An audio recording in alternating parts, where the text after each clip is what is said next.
तो ये जो अभी स्क्रीन पे आपको दिख रहा है, एक आई सेक्शन है जिसके फ्लेंज 12 सेंटीमीटर और 2 सेंटीमीटर, वेब 18 सेंटीमीटर और 2 सेंटीमीटर का है, और बॉटम फ्लेंज 20 सेंटीमीटर और 4 सेंटीमीटर का है।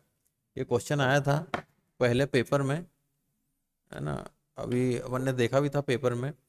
अब इसमें सवाल में जो लिखा हुआ है वो ये लिखा है कि इसका आप मोमेंट ऑफ इनर्शिया निकालिए एक ऐसी एक्सिस के अबाउट जो एक्सिस एक तो हॉरिजॉन्टल हो, पहली कंडीशन दी है, और दूसरी कंडीशन इस पूरे आई सेक्शन के सेंटर ऑफ ग्रेविटी से भी पास हो। तो एक अंदाजे से अपन मान लेते हैं, चलो ये रही वो एक्सिस, जो डैश डैश वाली लाइन है, ये हॉरिजॉन्टल भी है, और इसको अपन मान लो नाम दे देते हैं x x axis. X x दें, कुछ और दें क्या सर, दें सर, इस नाम है ना, एक्स दे देते हैं।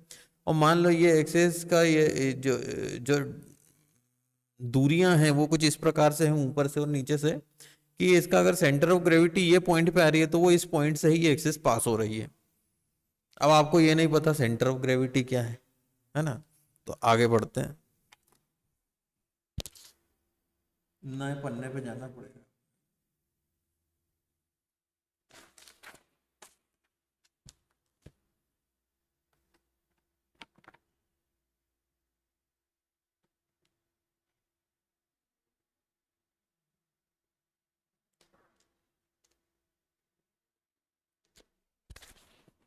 तो आ जाता है टॉपिक अब अपना,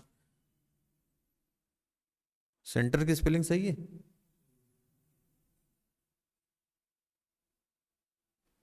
ग्रेविटी, सेंटर ऑफ ग्रेविटी। तो इसको हिंदी में ऐसा नहीं कहते हैं कि गुरुत्वाकर्षण का केंद्र, है ना, इसका कुछ और होगा। हिंदी का क्या है इसका नाम, चलो गुरुत्वीय केंद्र, हाँ ये थोड़ा ठीक होगा। तो सेंटर ऑफ ग्रेविटी क्या है, तो ये समझ लो कि किसी भी ऑब्जेक्ट का केंद्र, अगर अपन सिंपल ऑब्जेक्ट की बात करें तो जैसे मान लो एक एक इस प्रकार का क्यूब रखा हुआ है जमीन पर, और इस पूरे क्यूब में एक समान मटेरियल भरा हुआ है। ऐसा नहीं है कि किसी इसको डब्बे को खोलें अपन तो अंदर की तरफ एक तरफ रुई भरी और एक तरफ लोहा, ऐसा नहीं है, पूरे में या तो लोहा भरा है, पूरे में रुई भरी है। तो इसका केंद्र कहाँ होगा, तो इसके बीच में कहीं होगा, ठीक है ना। तो वो केंद्र कैसा रहता है कि अगर इसको अगर अपन अपन एक ऐसा झूला देखा है आपने, एक यहाँ सीट लगा दो,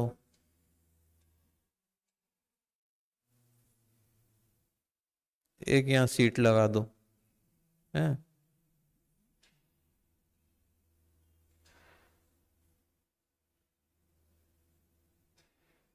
हाँ इस प्रकार का झूला देखा है। एक छोटे बच्चे को यहाँ बिठा दो, एक छोटे बच्चे को यहाँ बिठा दो, प्यारे बच्चे को, तो ये अगर अपन ये पाँव से अगर धक्का देंगे नीचे की तरफ तो ये फिर जो भी धक्का देगा बच्चा उसका उड़ जाएगा हिस्सा। और मान लो ये पाँव से धक्का नहीं दे रहे हैं तो किस तरफ नीचे रहेगा, जिसका वजन ज्यादा होगा, है ना। तो मान लो ये बच्चा 15 किलो का है, और मान लो ये बच्चा 10 किलो का है, तो ये वाला हिस्सा नीचे आ जाएगा, है ना। अब अगर ऐसा कर दें कि यही झूला लिया,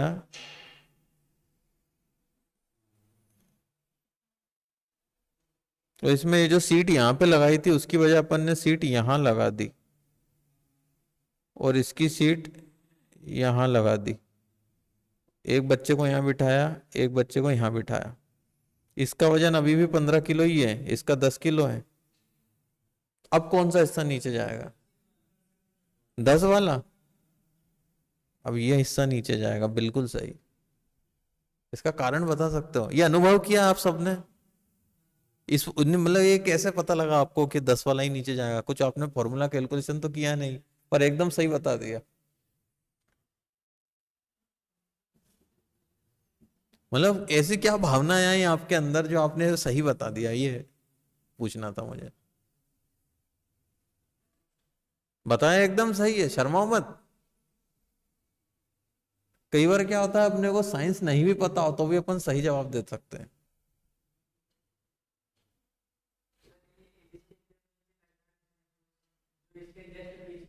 हाँ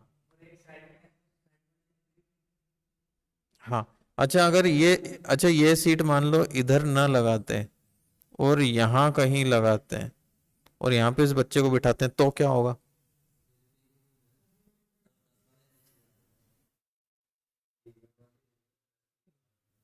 अच्छा, अब अगर हम और थोड़ा पीछे सरका दें सीट तो एक ऐसी जगह आएगी जहां पे उस बच्चे को अगर बिठा दें, यहाँ से दूरी सरका सरका के, तो एक ऐसी जगह पे भी वो बैठ जाएगा जहां पे कहीं भी नहीं जाएगा, ये सीधा हो जाएगा झूला। फिर उसके पीछे अगर इस 15 किलो वाले को सरका देंगे ना तो यही हिस्सा नीचे जाएगा। तो मैं बताता हूँ अब क्या है इसका रीजन।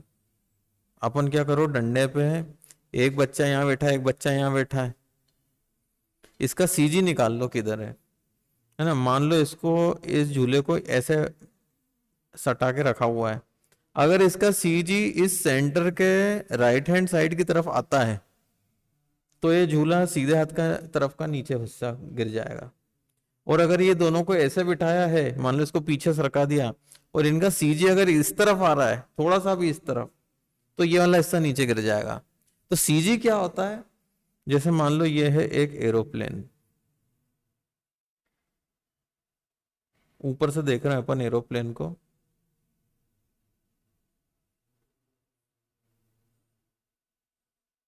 ठीक है।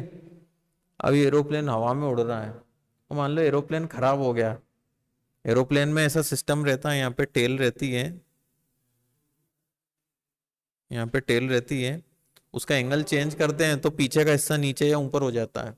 तो उस बेसिस पे ये एरोप्लेन जो आगे की तरफ उड़ रहा है, मतलब अगर ये साइड से अपन एरोप्लेन देखें तो ये नोक ऊपर जाएगी कि नीचे जाएगी अपन इससे कंट्रोल कर सकते हैं, जो यहाँ फिन लगा रहता है एरोप्लेन का। तो मान लो ये हिस्सा खराब हो जाए, और अब अगर आपसे कोई पूछे कि एरोप्लेन का नोक नीचे जाएगी या नोक ऊपर जाएगी तो कैसे मालूम पड़ेगा? मान लो आपने यहाँ पे बिठाए हैं 10 जने, 1 2 3 4 5 6 7 8 9 10, सबका वजन 100 किलो है। और मान लो यहाँ पीछे वाली सीट पे एक डर के मारे यहाँ एक 100 किलो का आदमी बैठा है, एक यहाँ 100 किलो का बैठा है, एक यहाँ 100 किलो का बैठा है, एक यहाँ 100 किलो का बैठा है। तो अब कैसे पता चलेगा कि इसका वजन पीछे की ओर और बीच में थोड़े बहुत और बिठा दो, संख्या कितनी, इधर 10 है ना, इधर भी 10 बिठा दो और इधर भी 10 बिठा दो। अब ये क्या, पंख में ऊपर की तरफ प्रेशर मिलता है। अब यहाँ पे जो झूले का जो ये पॉइंट है ना, जिसके इधर या इधर गिरेगा झूला, वैसे ये इसमें ये पंख वाला हिस्सा जो रहता है ना, एरोप्लेन ऐसा डिजाइन करते हैं कि पंख से अगर जो एक्सेस पास हो रही है उसके अबाउट ये एक तरह से झूला झूलता है एरोप्लेन। तब ये कैसे मालूम पड़ेगा ये लोग ज्यादा भारी हैं या ये लोग ज्यादा भारी हैं? वो भारी तो ये भी था, ये मान लो ये आपने बोला था ये 15 किलो का है, ये 10 किलो का है, फिर भी झूले का ये हिस्सा नीचे आपने बोला था गिरेगा, ऐसा है ना। तो इसमें क्या करते हैं अपन, एवरेज लेते हैं। अब जैसे मान लो आपकी शादी में आए 100 जने, 100 जने आपकी शादी में आए, 100 लोग, सब लोगों ने आपको 50-50 रुपए का लिफाफा दे दिया, और एक तरफ आए 10 लोग आपके बहुत खास चाहिए थे, और उन सब ने आके आपको 2,000 रुपए का नोट रख के लिफाफा दे दिया। अब अगर आपसे पूछें कि क्यों वैसे, मान लो आपका पुराना दोस्त जिससे आप खुल के बात कर सकते हो, वो आपसे आके पूछे कि क्यों तेरे शादी में लोगों ने लगभग अंदाजे से हर एक ने कितने रुपए दिए, तो अब अंदाजा मतलब क्या, आप ये तो बोल नहीं सकते 50 या 2,000 दिए हैं। तो नहीं नहीं, तू तो एक आंकड़ा बता, तेरे तू मेरा दोस्त है ना, सही सही बता कितने रुपए दिए हर एक ने। तो अब आप क्या करोगे, आप इसका एवरेज निकाल लोगे तो क्या करोगे, 2,000 प्लस 50/2 कर दोगे तो क्या आया, 1,025। तो अब आप उस दोस्त से बोलोगे कि यार मेरी शादी में 110 लोग आए टोटल, और हर एक ने 1,025 रुपए दिए, ये सही है क्या? क्या गलत है इसमें? ऐसे तो इन दोनों का गुणा करो तो 1 आध लाख हो रहे हैं, उतने रुपए मिल गए तुमको, ऐसा थोड़ी हुआ है लेकिन। तो इसमें एवरेज ऐसे नहीं निकालते, इसमें निकालते हैं वेटेड एवरेज।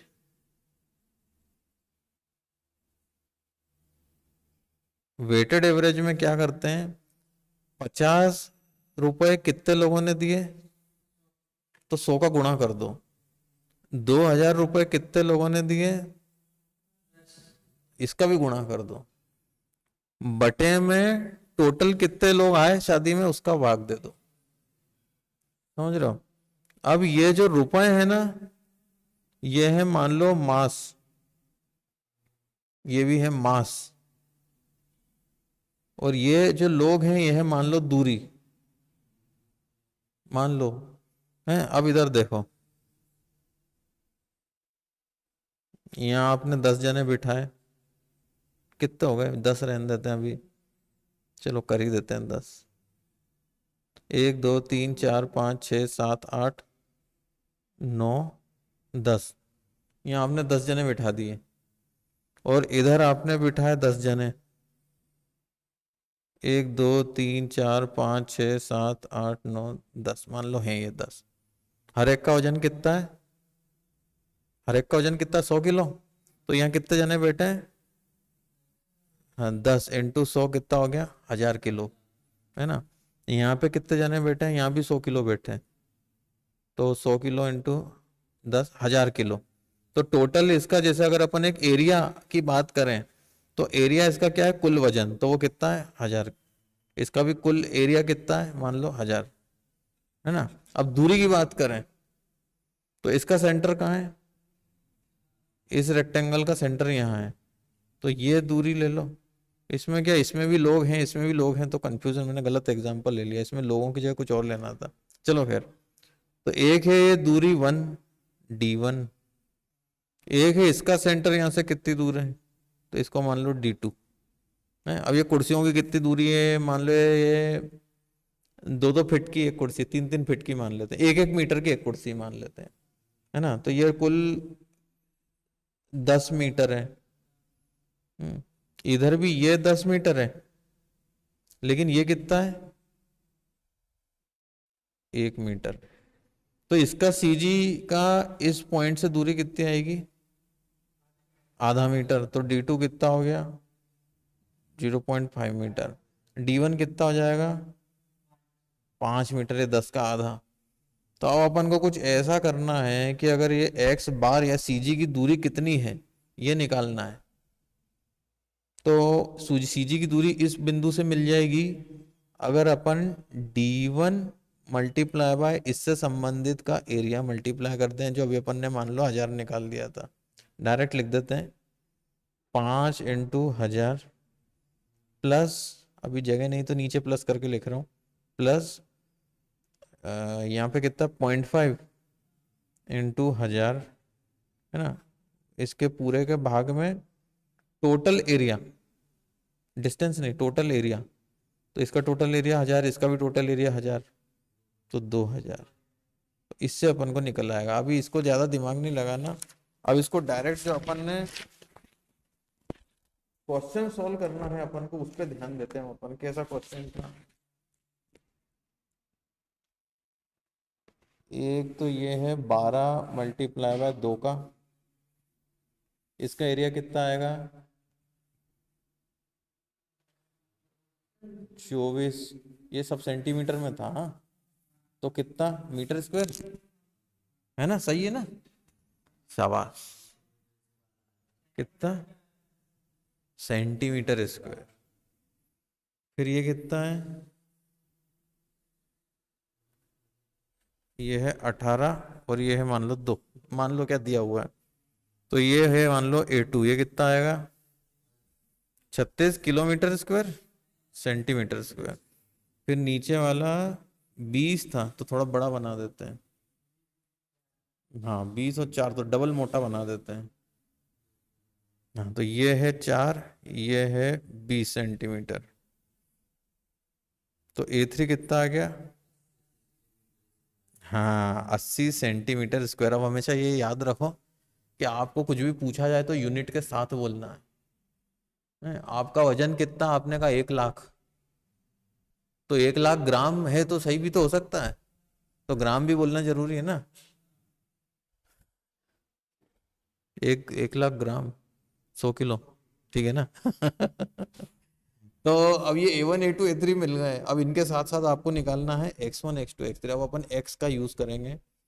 अब इसमें CG लेते हैं ना, तो किसी भी एक बिंदु को रेफरेंस पॉइंट मान लेते हैं। मान लो कि अपन ये निकालना चाहते हैं कि ये जो CG से पास होने वाली एक्सिस है एक्स एक्स, इसकी टॉप से दूरी कितनी है। या तो टॉप से निकाल लो, या फिर अपन मान लो ये बॉटम से भी निकाल सकते हैं, जो भी अपनी इच्छा हो, कोई गलत नहीं है। किसका किसका करें बताओ। चलो ऊपर से निकाल लेते हैं, है ना, ऊपर से कितनी दूरी है। तो इसको अपन डिनोट करते हैं एक्स बार से। अभी इसको अभी भूल जाओ, ये तीर को, फोकस है सही। तो अब अपन क्या करेंगे, एक्स बार का फॉर्मूला ये लिख सकते हैं कि पहले तो A1 कितना वो निकाल लो, उसमें मल्टीप्लाई कर दो x1 का। A2 कितना है वो निकाल लो, उसमें मल्टीप्लाई कर दो x2 का। A3 कितना है वो निकाल लो, उसमें मल्टीप्लाई कर दो x3 का। अब आप बताओ, सिर्फ अभी इतना ही है। हाँ? अच्छा सॉरी हाँ, A1 का मल्टीप्लाई करो x1 से, उसको जोड़ दो A2 और x2 के मल्टीप्लाई से, और A3। अब मान लो सिर्फ इतना ही है, अभी अभी बटे का मैंने साइन बनाया, मान लो कुछ भाग नहीं दे रहा है, सिर्फ इतना ही है, तो यूनिट क्या आ जाएगी इस चीज की। इसको भूल जाओ, अभी एक्स बार नहीं है ये। एरिया की क्या यूनिट रहेगी, सेंटीमीटर स्क्वायर। उसमें मल्टीप्लाई क्या हो रहा है, x1 क्या है, दूरी है ना, तो दूरी की यूनिट भी सेंटीमीटर है, तो दोनों को मल्टीप्लाई करेंगे तो क्या आ जाएगा, सेंटीमीटर क्यूब। तो इसकी सेंटीमीटर क्यूब यूनिट रहेगी। अपने को क्या चाहिए, एक्स बार की यूनिट क्या है, सेंटीमीटर। तो अपन को भाग किस चीज का देना चाहिए, सेंटीमीटर स्क्वायर वाली टर्म का, है ना। ऊपर सेंटीमीटर क्यूब आएगा इन चीजों का, तो नीचे सेंटीमीटर स्क्वायर आएगा, तभी तो कट के सेंटीमीटर बचेगा, तभी तो जाके एक्स बार निकलेगा। तो नीचे एरिया का सम, ये मैंने इसलिए बताया ताकि याद रहे। कई बार क्या होता है, बच्चे x1 x2 x3 प्लस करके भाग दे देते हैं, ऐसा नहीं करना है। A1 A2 A3 का प्लस करके भाग देना है। जो कंफ्यूज हो जाते हो, फॉर्मूला ही ध्यान नहीं रहेगा, तो कैसे सही निकालोगे। तो ये बहुत सिंपल है। अब क्या बचा इसमें, अब 10वीं का भी गणित नहीं है, तो 8वीं 5वीं का गणित है अब ये। अब क्या क्या है, A1 है डायरेक्ट। अभी गुप्ता सर होते ना, तो बिना कैलकुलेटर के मुंह जवानी निकाल देते क्या आएगा इसका आंसर। तो फटाफट मैं लिखते जा रहा हूँ। 12 नहीं 24, तो चलो इसको 24 बना देता हूँ। 24 इंटू, हाँ अब थोड़ा सा कुछ और भी बताना पड़ेगा। अब इसका CG कहाँ आएगा, अब ये क्या है, एक रेक्टेंगल है प्योर। इसका सेंटर दोनों तरफ से बराबर दूरी, और इधर से भी दूरी बराबर, ऊपर नीचे से भी बराबर दूरी, और राइट साइड से भी बराबर दूरी, लेफ्ट राइट से भी।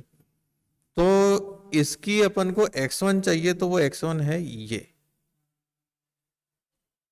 तो ये x1 क्या आएगा, ये पूरा 2 है, तो 2 का आधा 1, बिल्कुल सही, 1 किलोमीटर ना, सेंटीमीटर, ठीक है। तो यहाँ आ गया 1, प्लस A2 कितना है, 36, तो लो 36, इसमें मल्टीप्लाई x2 का करेंगे। अब देखो x2 इसके सेंटर में है, इसका सेंटर है यहाँ, ऊपर से और नीचे से दूरी बराबर है। शाबाश।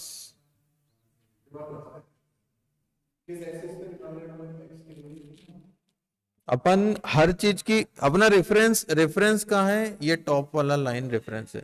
यहाँ पे कोई लाइन है नहीं, कल्पना है ये अपनी की यहाँ पे एक लाइन है, जहां पे मैंने पेन चलाया वहां की दूरी अपन, वहां से दूरी अपन हर चीज की निकाल रहे हैं। तो अपन ने x1 लिया, तो इसकी दूरी अपन ने कहां से निकाली, इस लाइन से। x बार भी आएगा तो उसकी दूरी कहां से आएगी, इस लाइन से। तो ये x2 भी अपन निकालेंगे, तो इसकी दूरी कहां से निकलनी है। अब सोचो, शाबाश। मुझे लगा अब ये 9 बोलेंगे, फिर इन्हें बताना पड़ेगा कि ये भी तो जोड़ो। 9 तो सिर्फ यहां से यहां तक की आएगी, पर चलो कम से कम अब ये इतनी गलती नहीं करी। हाँ, अब x3 बताओ कितना आएगा।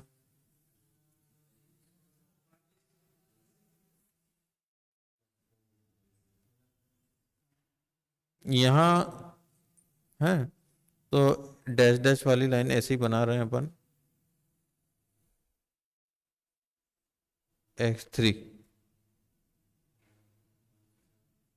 ये 4 है, तो ये दूरी कितनी है? 2। तो 2 + 18 + 2 22 है ना। तो देखो, कई बार आपके सामने जीवन में ऐसा आता है कि कोई किसी बच्चे को अपन पढ़ाते हैं, तो वो सिर्फ ये जानना चाहता है कि अरे आप तो डायरेक्ट बता दो कैसे निकालना है। पर कुछ चीजें डायरेक्ट नहीं संभव है, उसको समझ के ही निकाला जा सकता है कितना आएगा। हर कंडीशन में अपन 22 आएगा ऐसा नहीं कह सकते। तो ये बच्चों के संग प्रॉब्लम है, ये आप ऐसा अपने अंदर मत ऐसा लाओ।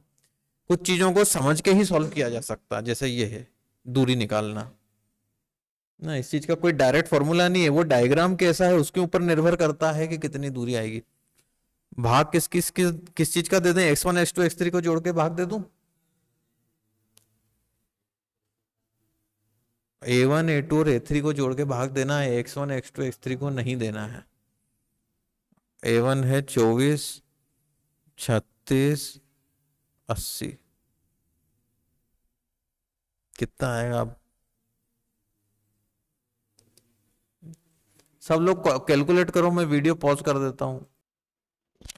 हाँ, तो वो आपने सॉल्व करा, तो बच्चे बता रहे हैं 15 पॉइंट, और भी कुछ है क्या? 15.5 पॉइंट कुछ, 15.505। अरे यार, तो फिर 05 है तो 15.5 थोड़ी बोलेंगे उसको। 15.05 और 15.5 में बहुत अंतर है।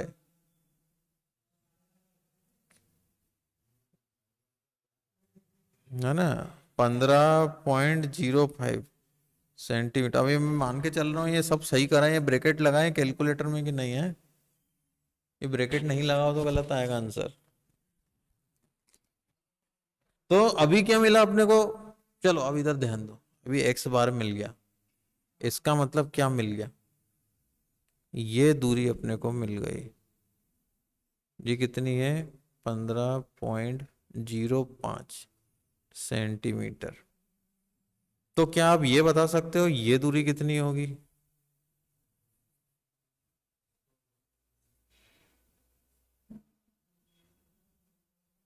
इसको अपन मान लो दे देते हैं नाम x बार डैश।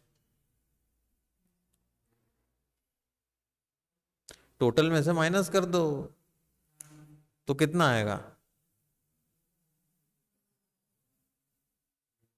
34 में से माइनस कर दो।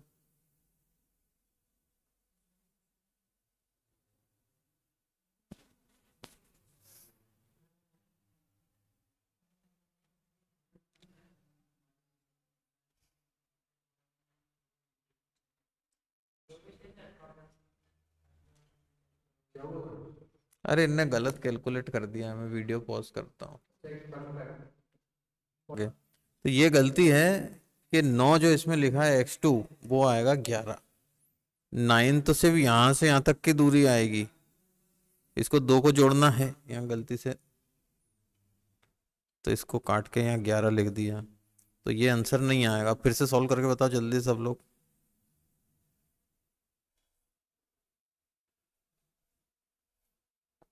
x बार कितना आएगा?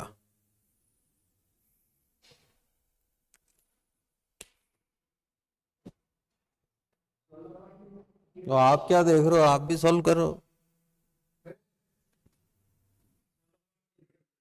हम्म बस वीडियो देख लेने से कुछ नहीं होगा, तुम भी सॉल्व करो। कितना है? 16.02। क्यों सर, सही है क्या?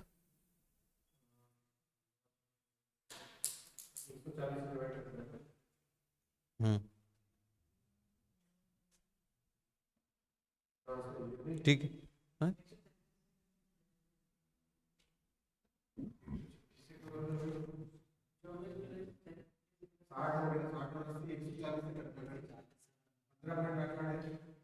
अरे यार, क्या तुम लोग ये काम नहीं कर पा रहे? क्या 10वीं का गणित नहीं कर पा रहे? हाँ में हाँ मिला दी, सब लोग नहीं सोच चेक करते क्या? 15.57? अरे क्या गलत कर रहे हो? 15.57 है? चलो फिर ठीक है। 15.57 सेंटीमीटर। अच्छा तो वो ठीक है, अब इसको ऐसे ही रहने देते हैं। हाँ, नॉन टर्मिनेटिंग रिपीटिंग। तो एक्स बार अब आपका आ गया, तो ये कितना है, 15.57। ठीक है, अब आपको मिल गया सी जी कहाँ पे है। अब अपन एम आई निकालते हैं। एम आई मतलब क्या, मोमेंट ऑफ इनर्शिया। अभी देखो ये क्वेश्चन कैसा बन जाएगा।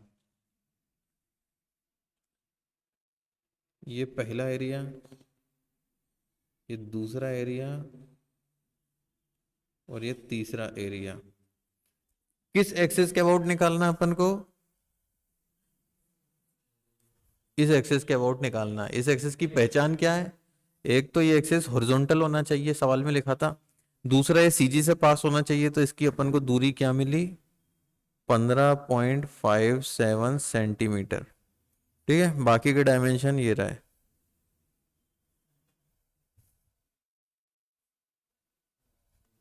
ठीक है, इस एक्सिस का नाम अपन मान लो दे देते हैं एक्स एक्स एक्सिस। तो क्या अपने पास ऐसा कोई फॉर्मूला है कि अपन डायरेक्टली इस A1 वाले एरिया का मोमेंट ऑफ इनर्शिया इस एक्सेस एक्सिस के अबाउट निकाल पाए? ऐसा नहीं है। अपने पास फॉर्मूला क्या है, अपने पास है BD³/12। इस फॉर्मूले से निकल तो जाता है MI, मोमेंट ऑफ इनर्शिया, लेकिन वो किस एक्सिस के अबाउट निकलता है। हाँ, थैंक यू, ये सब बताया करो ना। ये फॉर्मूले से मोमेंट ऑफ इनर्शिया रेक्टेंगल का निकल जाता है, लेकिन कौन सी एक्सिस के अबाउट, उसकी खुद की सीजी से पास होने वाली एक्सिस के अबाउट। नहीं नहीं, खुद की सीजी से पास होने वाली एक्सिस पर MI मिलता है। याद नहीं रहता है तो इस प्रकार के छोटे छोटे जो अपनी किताब में और अपने नोट्स में यही अंतर रहता है। इस प्रकार की चीजें अपन लिख सकते हैं जो बाद में अपने को सहायता दे। तो इसका मतलब क्या है, अगर ये 12 × 2 वाला जो एरिया है, इसका अगर मैं ये फॉर्मूला अप्लाई करूं इसमें BD³/12, तो इसकी खुद का सीजी कहाँ पे, इससे पास होने वाली एक्सिस के अबाउट ये मिल जाएगा। लेकिन अपन को कौन से सीजी, कौन सी एक्सिस के अबाउट चाहिए, जो कि इससे बाहर है, इससे इसके सीजी से तो जा ही नहीं रही है ना। तो सबसे पहले ऐसे क्वेश्चन में क्या करना है, ये तीनों एरिया के उनके खुद के सीजी के अबाउट है, उनको जीत जान दो, चलो तुम खुश हो जाओ। उनके खुद के सीजी से पास होने वाली एक्सिस के अबाउट मोमेंट ऑफ इनर्शिया निकाल दो। ठीक है, तो मान लो जैसे मोमेंट ऑफ इनर्शिया नंबर 1, तो क्या है उसका, किसका क्यूब करूं, 12 का या 2 का। अच्छा, ओ, हाँ। तो मान लो ये 12 और 2, इसका निकालते हैं इसके खुद की एक्सिस, इसकी खुद के सीजी से जाने वाली एक्सिस के अबाउट। तो BD³/12, तो इसमें किसका क्यूब करूं मैं, 2 का, क्योंकि यहां से इसके सीजी से अगर कोई एक्सिस पास होगी तो वो किसको काटेगी, 2 को। तो याद रखने के लिए अपन ने याद रखा था, याद रखने के लिए अपन ने सोचा था कि जिसकी दूरी को काटा जा रहा है एक्सिस द्वारा, उसका अपन क्यूब कर देंगे, है ना। यहाँ पे भी देखो 2 का क्यूब करना है, क्योंकि एक्सिस किसको काट रही है, 2 को, बटा 12 कर दो। ठीक है, MI2 निकालो, दूसरे वाले रेक्टेंगल का नाम क्या है, नाम नहीं, डायमेंशन क्या है, 18 और 2, है ना। तो इसकी हॉरिजॉन्टल एक्सिस जो खुद के सीजी से पास हो रही है, वो किसको काटेगी, 18 को काटेगी ना, ये वाली एक्सिस। तो इस बार अपन 18 का क्यूब करेंगे। यही वो चीज है जिसको आपको याद रखना है। इसमें अगर आप 2 का क्यूब कर देते धुन धुन में, जल्दीबाजी में, आखिरी में सवाल सॉल्व करके आते हैं, 2 का क्यूब कर देते, फिर सोचते सही तो किया था, पता नहीं नंबर क्यों नहीं मिले। ऐसा नहीं करना है। MI3, अब इसका अब अपने आप बताओ क्या क्या इसका फॉर्मूले में रख के क्या मैं लिख दूं डायरेक्ट।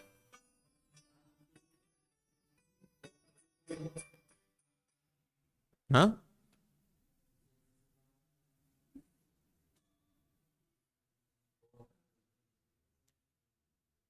सही है। ठीक है, अब इसके बाद अपन अप्लाई करेंगे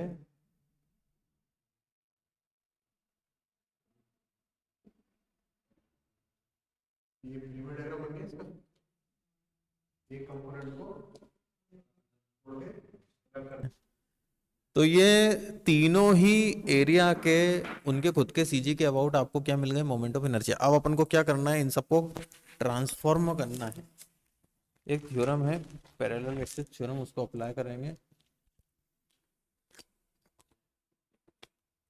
तो अपन को जो पहला एरिया नंबर 1 है, मान लो इसका नंबर है 1, इसका नंबर है 2, इसका नंबर है 3।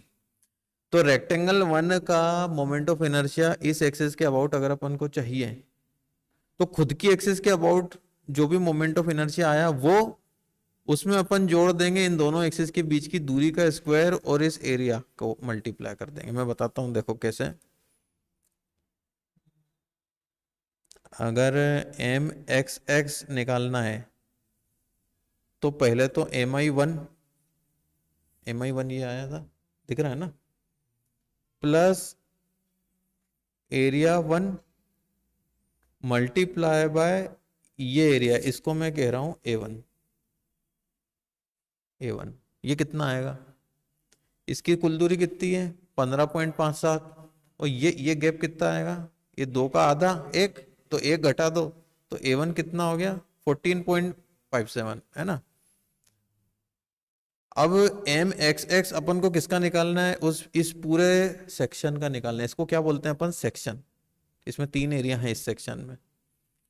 तो सिर्फ इसमें एम आई वन कर दिया तो काफी नहीं, अब अपन को ये MI2 का भी इसमें योगदान चाहिए। तो इसमें अपन जोड़ देंगे योगदान, MI2 plus A2 A2 square, है ना, plus MI3 plus A3 into A3 square. ये D1 कर सकते हो, ए की जगह दोनों ए है, कैपिटल ए है कि छोटा ए है, कंफ्यूजन हो रहा है तो डी भी कर सकते हैं, अपन डी कर देते हैं। चलो, ये डी कर दिया, ये डी कर दिया, ये डी कर दिया, ये डी कर दिया। अब इसमें D1 D2 D3 पहले अपन निकाल लेते हैं, फुर्सत हो जाएगी थोड़ी सी। तो ये जो सेकंड एरिया है इसका सीजी है मान लो यहाँ, ठीक है। तो इसकी ये जो दूरी एक्स एक्स एक्सिस से आएगी वो इसका मान लो D2 हो जाएगा। फिर ये जो तीसरी वाले की एक्सिस हॉरिजॉन्टल खुद के सीजी से हम निकलने वाली ये है मान लो, तो ये निकाल लेंगे तो ये क्या आ जाएगी, D3 आ जाएगी। तो D2 की वैल्यू क्या आएगी, D1 की वैल्यू और D3 की वैल्यू, ये तो आ गई थी 14.57 सेंटीमीटर। ये कितनी आएगी,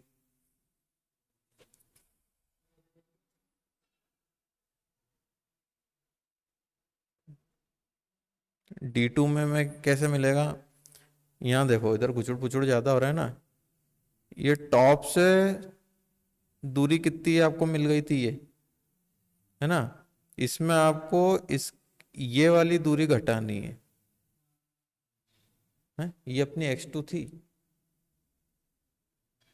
ये वाली दूरी इस सेकंड वाले रेक्टेंगल के सीजी की दूरी ऊपर से x2 थी ना, तो x2 घटा दो इस 15.57 में से, तो कितना आएगा,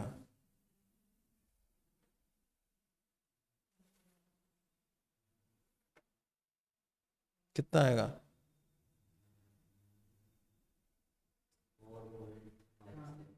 ठीक है। और D3 कितना आएगा, ये यहां से आपने ये x बार डैश निकाला था कुछ, x बार डैश में से ये दूरी घटा तो ये कितनी आएगी, 4 का आधा 2, है ना।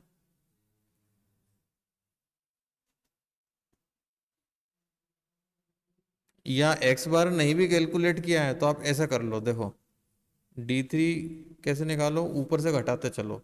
किस में से घटाना है, 15.57 में से क्या घटाओगे, पहले तो इसकी दूरी घटा लो -2, फिर इसकी दूरी घटा लो, कितनी है, नहीं इसकी दूरी नहीं, 2 घटा ली, फिर 18 घटा दो, है ना, तो 18 घटा दिया, फिर ये और घटा दो, ये कितना है,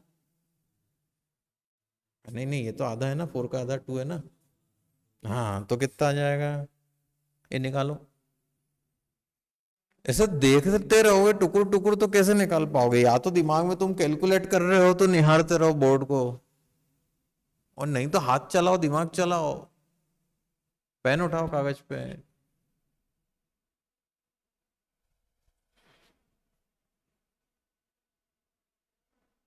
तो आप लोग भी निकालो, सिर्फ वीडियो देखने से काम नहीं चलेगा।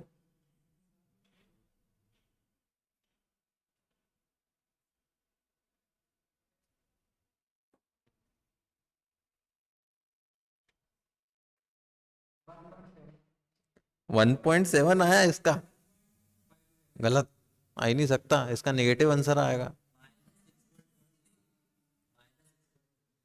-6.43 क्यों सर, सही है क्या?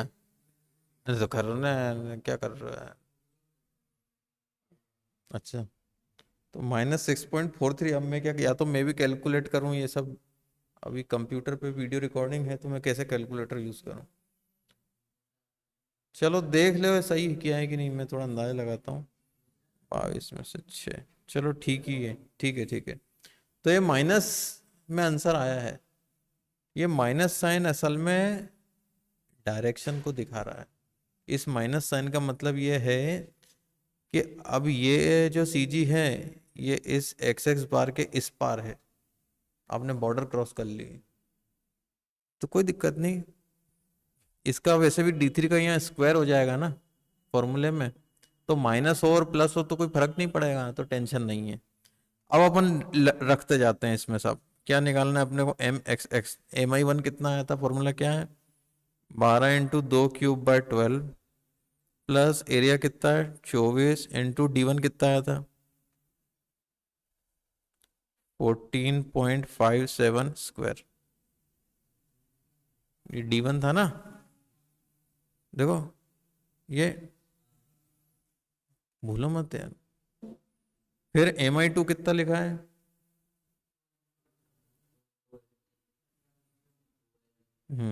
प्लस A2 कितना है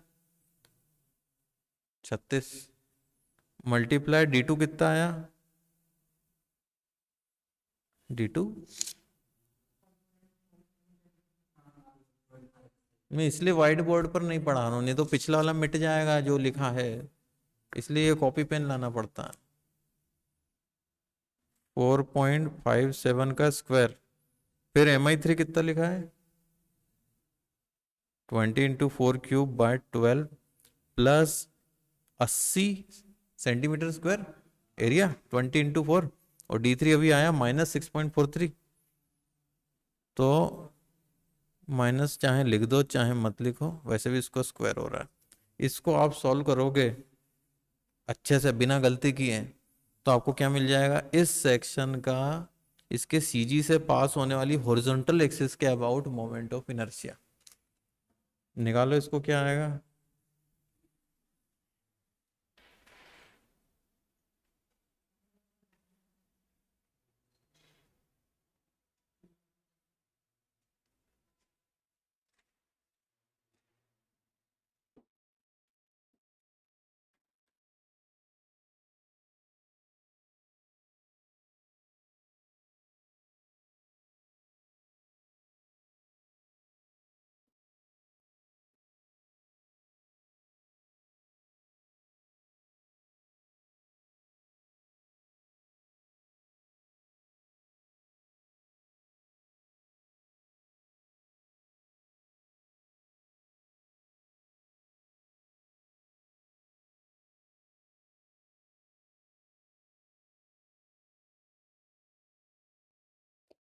कैलकुलेट करो जब तक वीडियो पॉज कर देते हैं। तो इसे आप कैलकुलेटर में जब सॉल्व करेंगे तो कुछ ये आंसर आएगा। अरे बंद हो गया कैमरा। हाँ, तो कैलकुलेटर में जब सॉल्व करेंगे तो कुछ ये आंसर आएगा। अब आप कैलकुलेटर में गलत सलत एंट्री कर दोगे तो वो कुछ ना कुछ तो दे ही देगा आंसर, पर वो सही होगा कि नहीं ये नहीं पता। हाँ, तो क्या है ये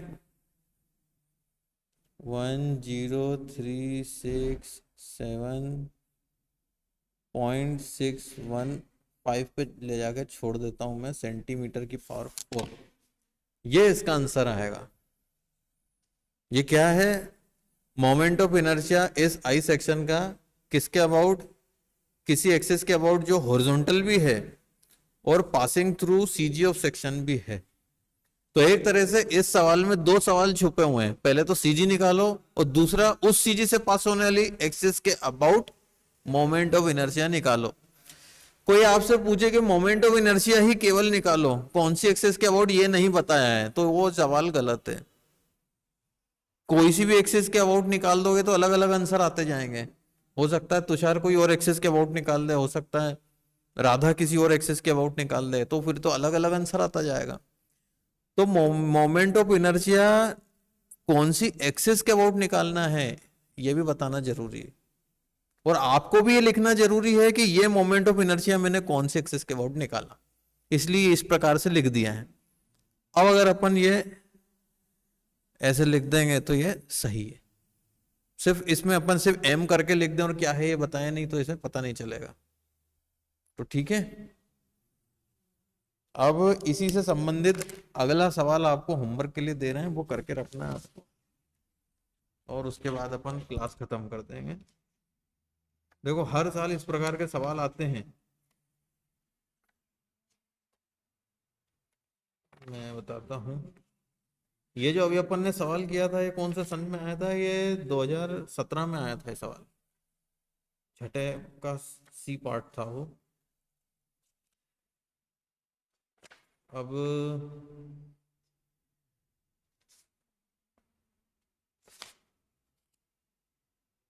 हाँ ये देखो, ये क्वेश्चन नंबर 6 का डी पार्ट है, ये इसका आप स्क्रीनशॉट लेके या कैसे भी करके देख लो। 10 सेंटीमीटर बाय 1 सेंटीमीटर का उसका फ्लेंज है और ये टी सेक्शन है। टी सेक्शन कैसा होता है, आई सेक्शन का बॉटम फ्लेंज हटा दो तो बन गया टी सेक्शन। उसमें वेब है 6 सेंटीमीटर बाय 1 सेंटीमीटर की, उसका क्या निकालना है, मोमेंट ऑफ इनर्शिया। किसके अबाउट, एक्सिस दी हुई है, नहीं तो नहीं निकाल सकते। एक ऐसी एक्सिस जो पैरेलल है एक्स एक्स के, मतलब हॉरिजॉन्टल है, वाई वाई लिखा होता तो वर्टिकल, तो एक्स एक्स के पैरेलल है, and passing through centre of gravity of section. तो मतलब पहले सीजी निकालना है, फिर सीजी के बिंदु से हॉरिजॉन्टल एक्सिस बनाना है और उस एक्सिस के अबाउट मोमेंट ऑफ इनर्शिया निकालना है। बहुत आसान है, जैसा अपन ने किया उससे भी आसान है। इसमें 2 एरिया है, उसमें 3 एरिया थे, अब ये करके आना है। ठीक है, ओके, थैंक यू।